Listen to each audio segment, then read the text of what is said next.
if you are struggling with solving the physics and chemistry numerical question, then this video is for you.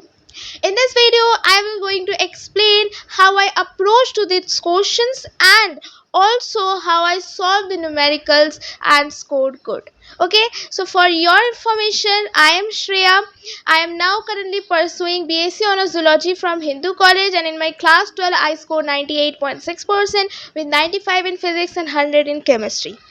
So in this video, I'm going to explain the process of approaching the numericals that you actually face in your board exam as well as in the school exam of class 11. So let's get started. So if I talk about the physics numericals, like every chapter, like in physics, every chapter has numerical question. Okay, so like if I think about any that if I think about a question that has come to you and you have to solve it, what will be the parameters you will see? First of all, you have to read the question carefully. It's about physics or chemistry, it doesn't matter.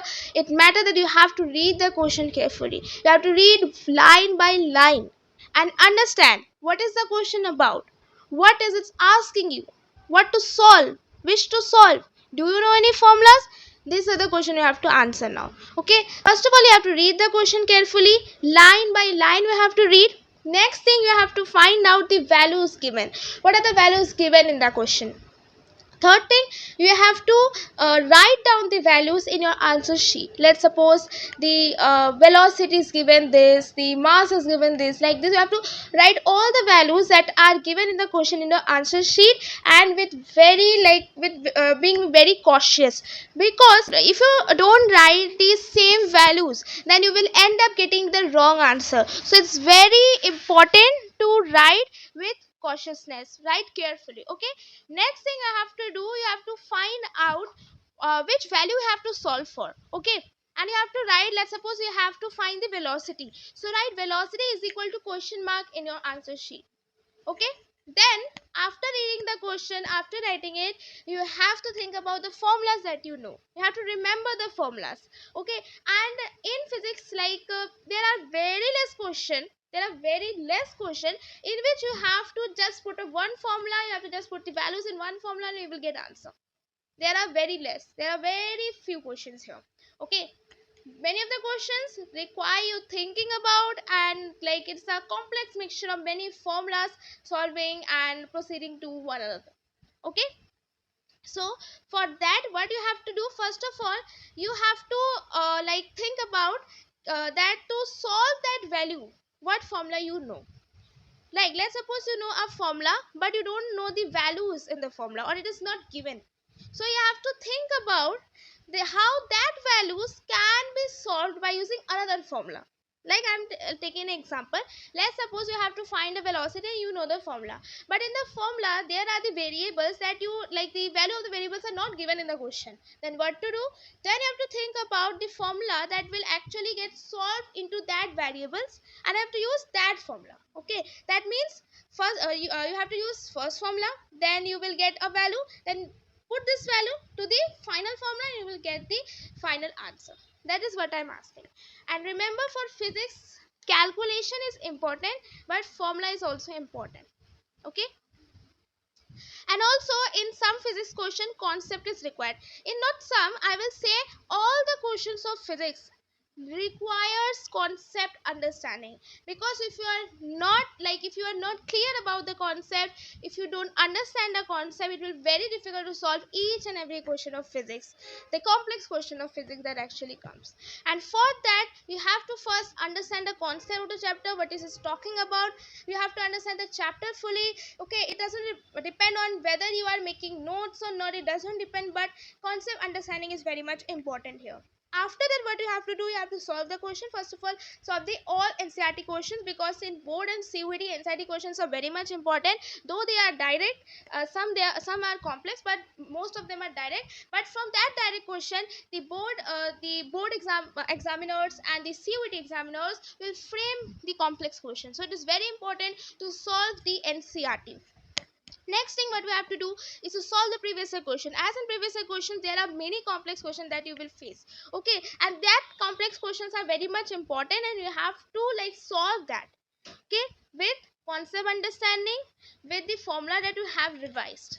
Now if I talk about calculation, if you are PCB student and struggling with calculation, then I will say calculation are very much easy. It doesn't require high level of mathematics. It only require the multiplication, addition, subtraction and division, okay, and also the differentiation and integration in physics. Now in differentiation integration in class 11, if any student is watching this video and who is in class 11, stop the video and study the differentiation integration if you have not studied till now. And if a student of class 12 is watching this video, then also if you are not clear with your differentiation integration, stop this video and go to study the differentiation integration. It is very much important in physics. Okay, so in physics the only knowledge of mathematics will be required, which is addition, subtraction, multiplication, division, differentiation, integration, percentage.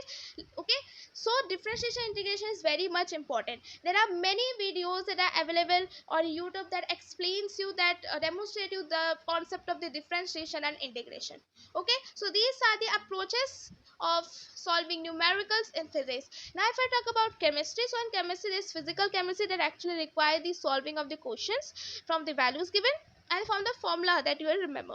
Also there is one concept in electrochemistry and I think chemical kinetics, so that requires the finding the value of the log and anti-log. So for log and anti-log there are many videos that are available on YouTube. You can watch that, and it is very much important and is a requisite for solving all the questions in chemistry related to electrochemistry and chemical kinetics. Okay, and also remember, in board examination and also in CUT examination, they will not give you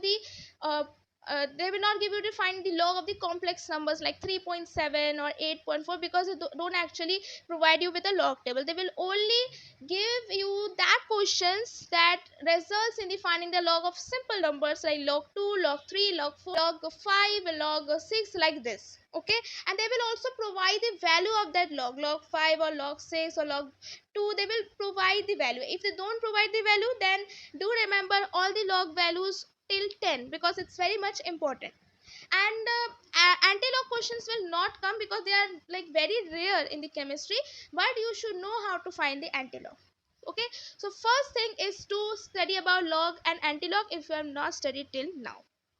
Next thing, for chemistry, the same approach will be there that we have used for the physics, but you have to remember, in chemistry you have to write all the values given with the correct values with the correct numbers in your answer sheet, because if you change the number, or if you like write the wrong number or wrong value, the whole question will change. You will not get the requisite answer.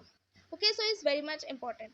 Now for chemistry, first of all, read the question, find the values that you have to find the variable that you have to find, write all the values and the variables that are given and what to find, and try to remember the formula that can be used here to solve the problems. And also this, they will be the same approach like physics only.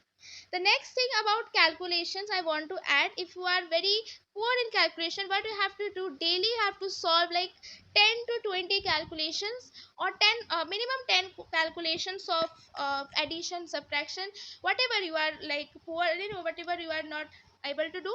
Like if you are not able to do the multiplication or division, like you are poor in it, so just solve 5 to 10 questions daily, so that you are like you do the practice, and it will help you to solve the questions in the physics and chemistry. So this was about how to solve the numericals. Physics and chemistry numericals, there is a same approach for them. There is no other approach. And what you have to learn additionally, you have to learn differentiation, integration, as well as you have to learn the finding the value of log and anti-log.